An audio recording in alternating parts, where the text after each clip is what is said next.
ابو هریرہ رضی اللہ تعالی عنہ فرمائی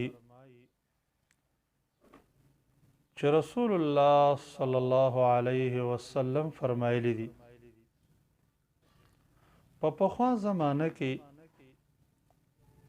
یو مسلمانو چې د بل مسلمان سره د الله د رضا د پاره مینه او محبت او د هغې سره وروري وه هغه په یو لرې کلي کې اوسېده یوه ورځ د ورځو نه دا مسلمان د خپل اسلامي ورور چې د الله د پاره ورسره مینه وه د هغې ملاقات د پاره هغې کلي ته روان شو په لاره کې د انسان ته الله رب العالمین ملایکه ودرولې وه الله ورته ملک ودرولی دا انسان چې په لاره روان و دغه ملک د یو سړي په شکل کې ولاړ دی د دې نه یې پوښتنه وکړه ویل ته چېرته روانې هغې ورته وویله چې په پلاني کلي کې زما یو دوست دی یو ورور مې دی زه د هغې ملاقات ته ورځم ملک د ده نه پوښتنه وکړه چې لقرابه هغه سره ستاسو خپلوي ده ورسره ورځې هغه ورته ویله چې نه ویل فلنعمة له عندك تربها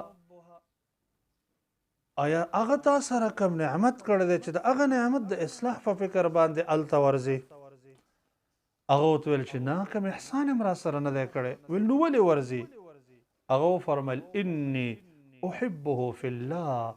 د الله رب العالمین سره زما د وجې نه ورسره زما مینه ده نو دې ملک دې سړي ته ډېره لویه خوشخبري واوروله ورته ویې فرمیل فانی رسول الله الیک انه یحبک بحبک ایاه فیه زه د الله استاذ یم د الله رسول یم تا ته رالیږلی یم په دې وجه چې تا ته خبر درکړم چې الله رب العالمین ستا سره مینه کوي په دې وجه چې ته دې مسلمان ورور سره د الله دپاره مینه کوي یو مسلمان سره د الله د رضا دپاره په غیر د کوم لالچ نه په غیر د رشته دارۍ نه